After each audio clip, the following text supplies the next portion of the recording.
Bienvenue à tous. La prêche parfaite. La prêche miracle. Celle qui amènerait le monde à se repentir. La prêche qui amènerait le monde à s'éloigner du péché et à s'approcher de Dieu. Tous les prêcheurs, les pasteurs, les ministres rêvent de cette prêche. Rêvent de ce message. Il y a des grands pasteurs, des grands prêcheurs dans le monde qui sont éloquents, qui parlent bien, qui sont charismatiques. Ils ont une belle prestance. Ils ont prêché toute leur vie sans jamais trouver cette prêche, sans jamais trouver ce message. Depuis 1980, je lis la Bible, je l'étudie, je prépare des messages, je prépare des prêches. J'ai au-delà de 3000 messages, études, prêches que je conserve dans mon ordinateur. Des messages que j'ai étudiés, que j'ai demandé à Dieu de m'aider pour apporter ces messages. Mais je n'ai jamais trouvé la prêche parfaite encore. J'aimerais ça la trouver. Depuis 40 ans. C'est décourageant. Mais qu'est-ce que je vais faire? Qu'est-ce qu'on peut faire? On va-tu tout arrêter ça là? On va-tu tout abandonner? Parce qu'on n'arrive pas à trouver la prêche parfaite? C'est pas ce que l'apôtre Paul a dit à Timothée. C'est pas ce qu'il lui a enseigné. Et on va voir qu'est-ce que Paul a enseigné à son jeune élève qui était Timothée. Dans le deuxième livre, écrit à Timothée, le chapitre 4, à partir du verset 1. 2 Timothée 4, verset 1.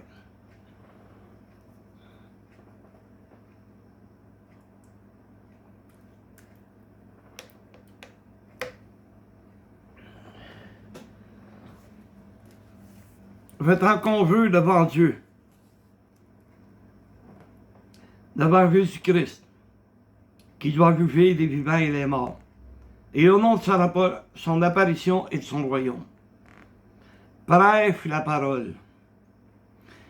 Insiste en toute occasion, favorable ou non.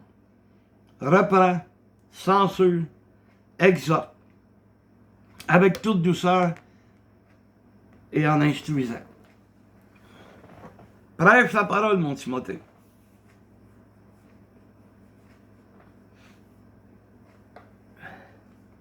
Insiste, en toute occasion, favorable ou non. Parfois, là, on se sent pas bien, en tant que pasteur, en tant que prêcheur, d'apporter certains messages.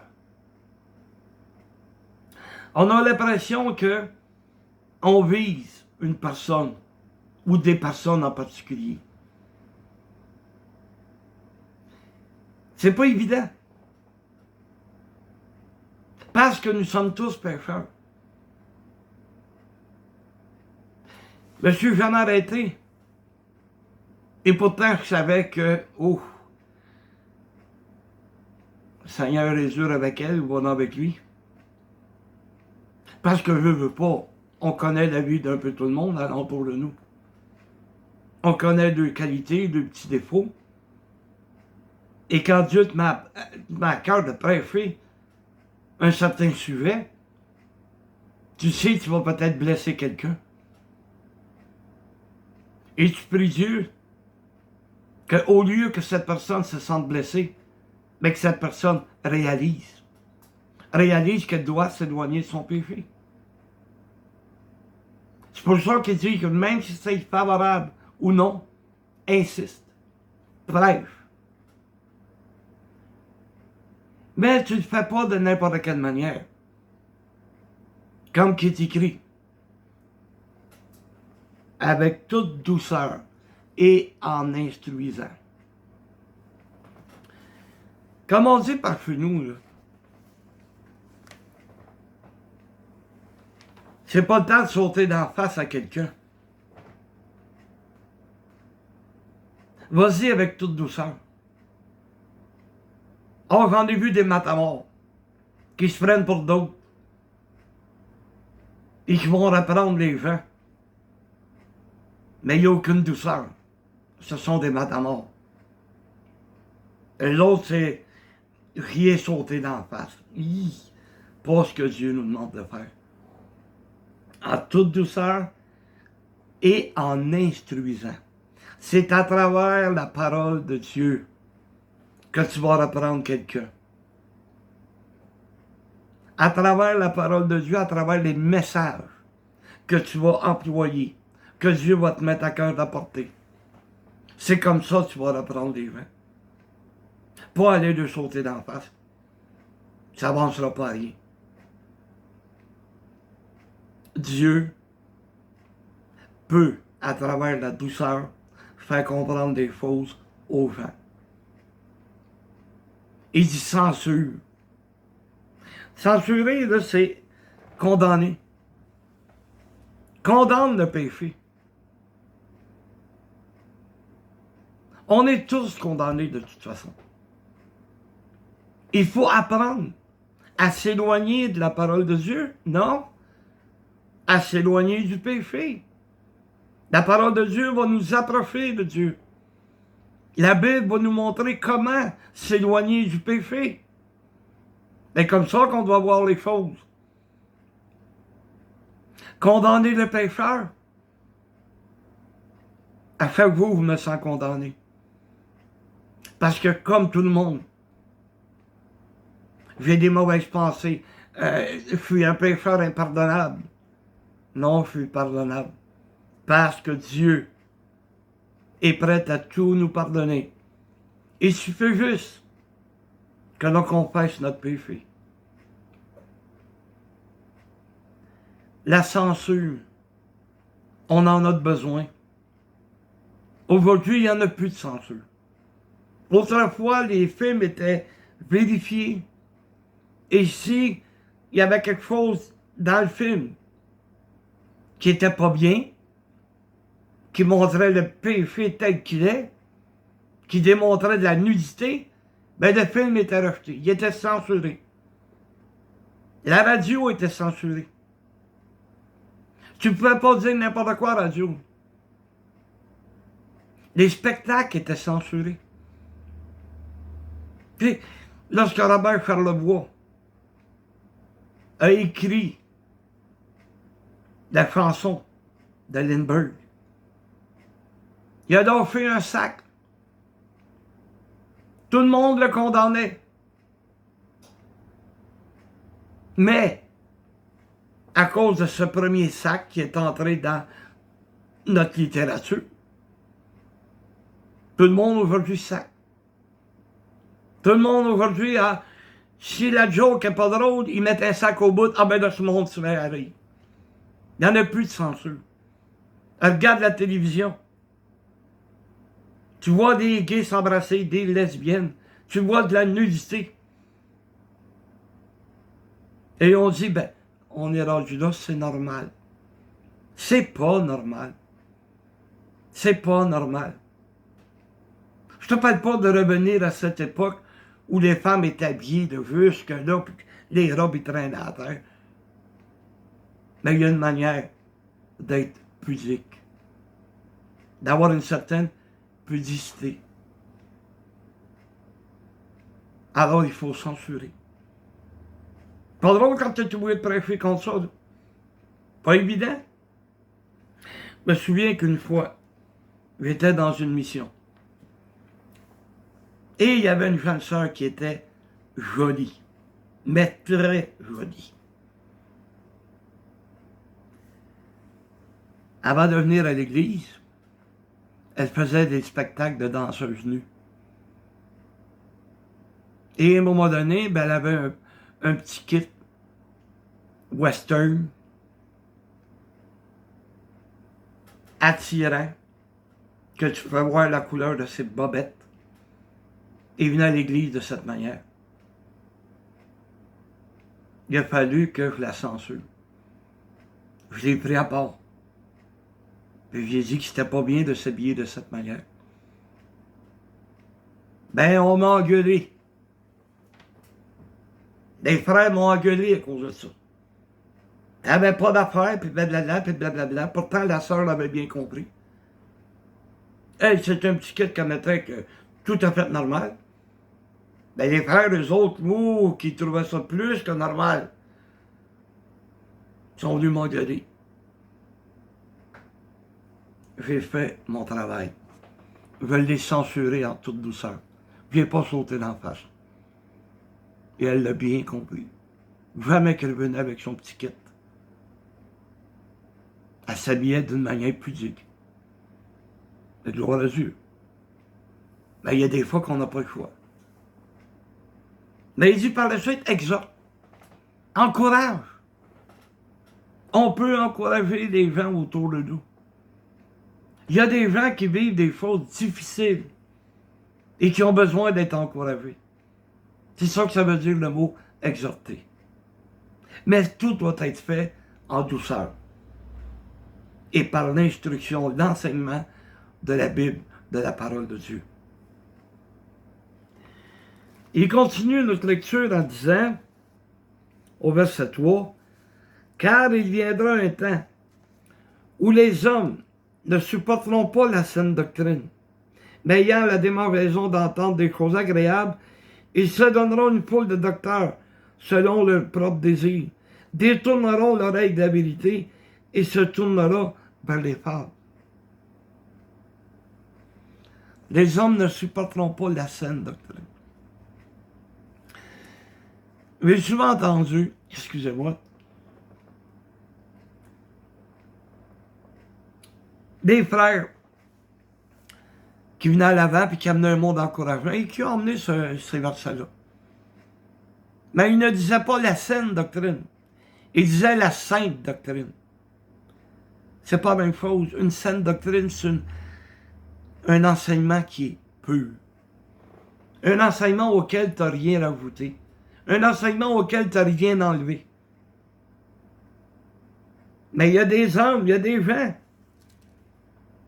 Ça les démange. Ils n'aiment pas ça que tu prêches sur le péché. Alors, ils vont se donner une foule d'enseignants, des docteurs, selon leur propre désir.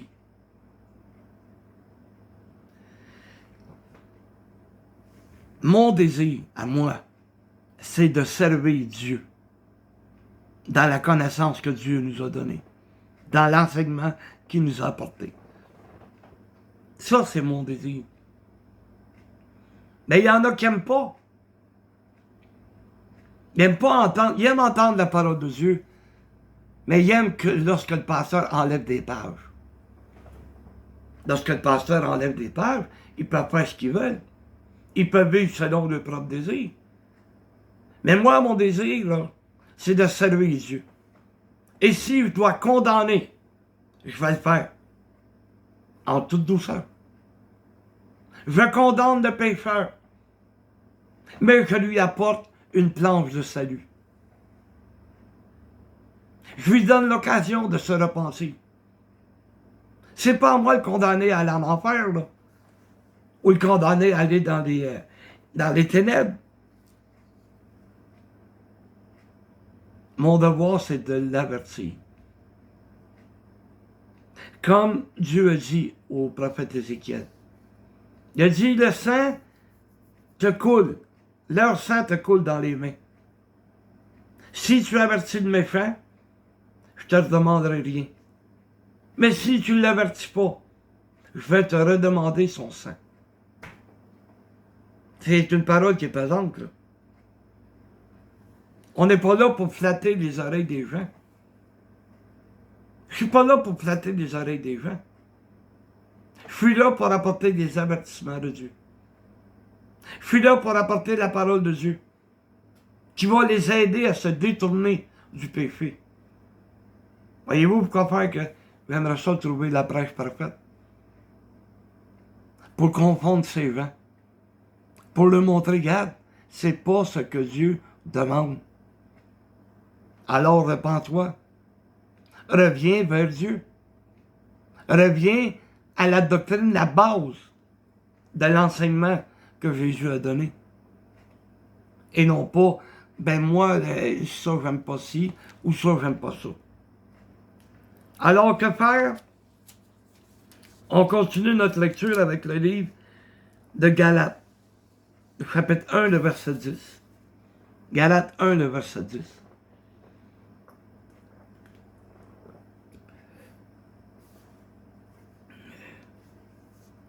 Et maintenant, est-ce la valeur des hommes que je désire ou celle de Dieu?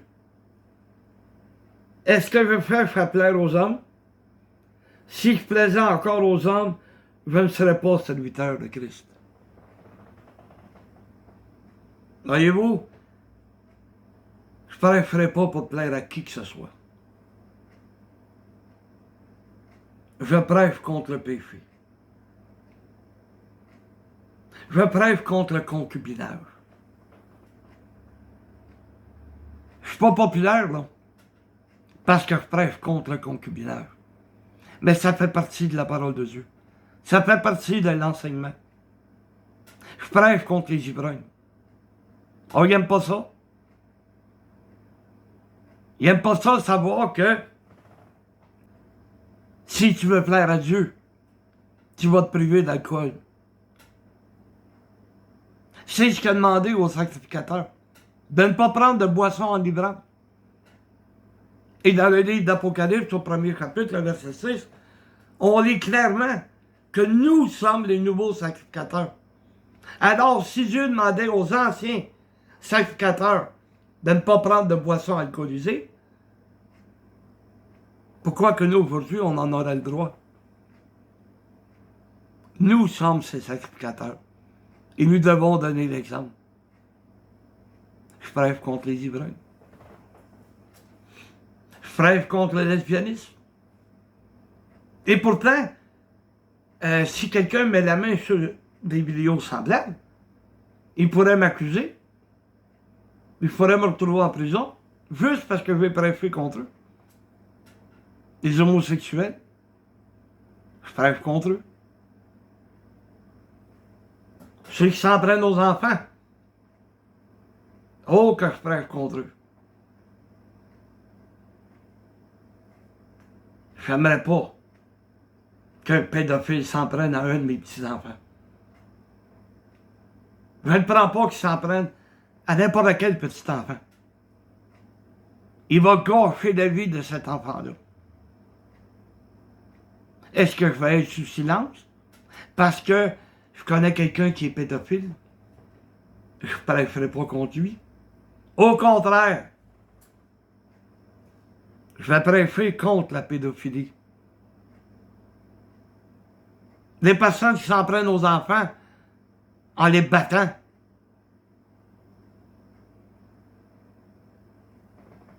La petite fille de Granby, là. Les parents viennent d'être condamnés, gloire à Dieu. Il n'y aura jamais de condamnation assez grande. Cette petite fille est morte. Les avocats ont essayé de faire à croire qu'elle l'a tapé, mais elle l'a pas tapé sur le bord de la bouche. Elle pouvait se défaire puis elle pouvait respirer. Faut pas manquer de culot à peu près pour inventer des histoires semblables. Le résultat, c'est que la petite fille est morte à cause de parents négligents.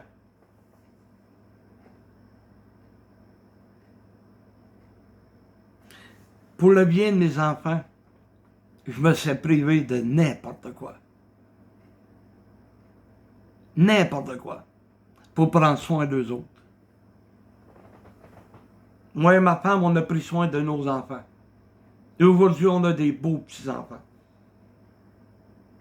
Et quand ils viennent à la maison, c'est le bonheur total. J'arrive pas à comprendre. comment est-ce que les gens peuvent être méchants. Mais je ne prêcherai pas contre eux. Au contraire, je vais continuer à prêcher contre eux. C'est pas en faveur des hommes que je cherche. Je veux plaire à Dieu. Et mon devoir, c'est d'exposer le péché. Et je vais continuer à le faire. Tant que je longtemps que j'aurai un souffle de vie, je vais continuer à le faire. Parce que j'aime Dieu et que je veux le servir.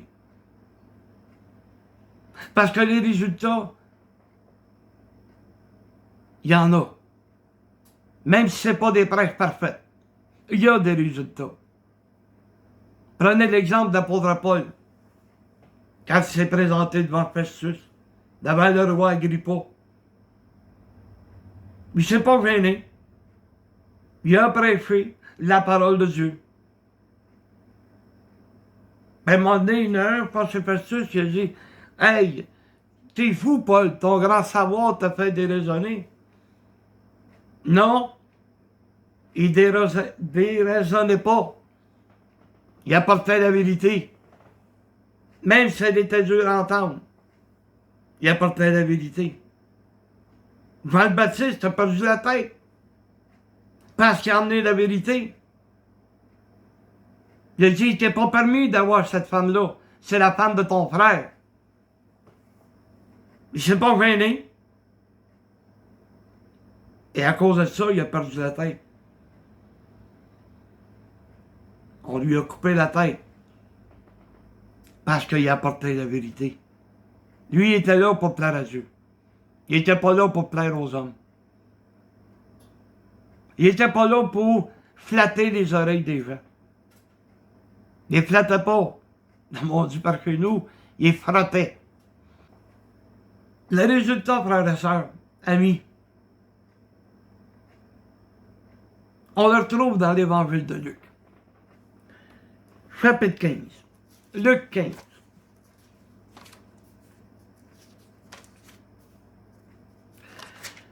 Luc 15, c'est au verset 10, je crois. Oui. J'arrive, ça ne sera pas long.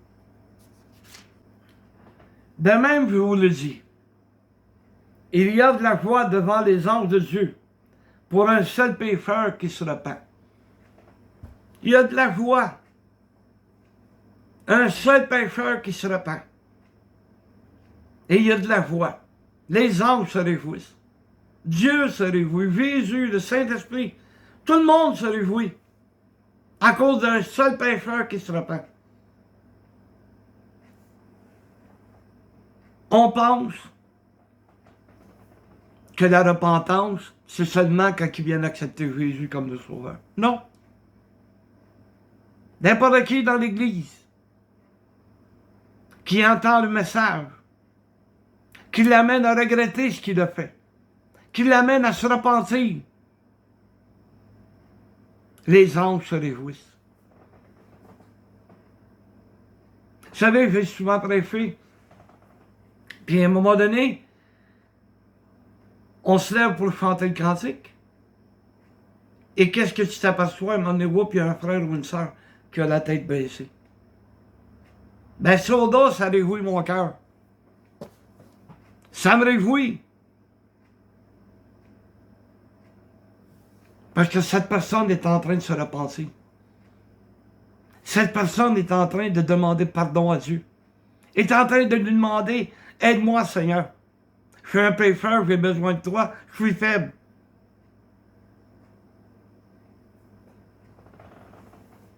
Mais des millions d'anges se réjouissent devant la face de Dieu. C'est ça le résultat. Même si ce n'est pas une preuve parfaite. Même si ce n'est pas une preuve qui fait tomber tout le monde en bas de leur chaise. Un seul pécheur qui se repent. Un seul.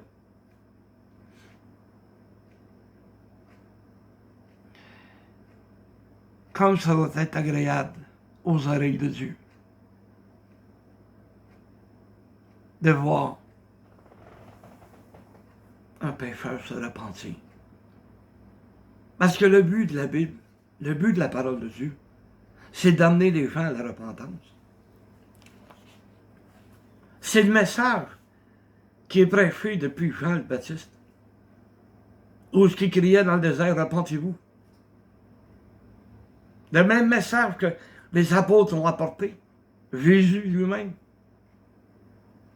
Le même message que nous on apporte aujourd'hui, un appel à la repentance. Repentez-vous. C'est le temps. Est-ce que demain il peut être trop tard? Voyez comment c'est, comment on en est rendu avec les températures. Comment est-ce que ça en est rendu que la Terre est à l'envers? Il a beau dire qu'il faut baisser la température. Là. Il faut que la température se place. La couche d'ozone est après se détruire. La planète se réchauffe. On s'en va vers des catastrophes des pays. C'est juste le commencement. Il faut être sincère. Il faut s'avouer à chacun d'entre nous. Il faut réaliser que nous sommes dans les derniers temps. Les gens ne veulent pas croire. Oh, Dieu n'existe pas. Il essaye de sauver la planète. Essaye pas de sauver la planète. Sauve ton âme en premier. Parce que de toute façon, la planète est condamnée. La Terre est condamnée. Tu peux lire ça dans le livre que Pierre a écrit. Premier épître. La Terre est condamnée. Alors pourquoi t'énerver avec la Terre? Pense à ton âme. Pense à l'âme de tes enfants. Pense à l'âme de tes parents. C'est ça le message. Je n'ai pas de prêche parfaite à t'offrir. J'ai juste une prêche. Mais si elle peut t'amener à la repentance, je vais glorifier Dieu. Il faut croire que Dieu a ressuscité le Seigneur Jésus d'entre les morts. Il faut le confesser de notre bouche. C'est de même que tu vas sauver ton âme. Ça va te donner quoi sauver la planète? Si c'est pour te retrouver en enfer, dans le lac de feu et de souffle. Pense à ton âme en premier. Et le restant, Dieu va s'en occuper. Que Dieu nous bénisse. Amen.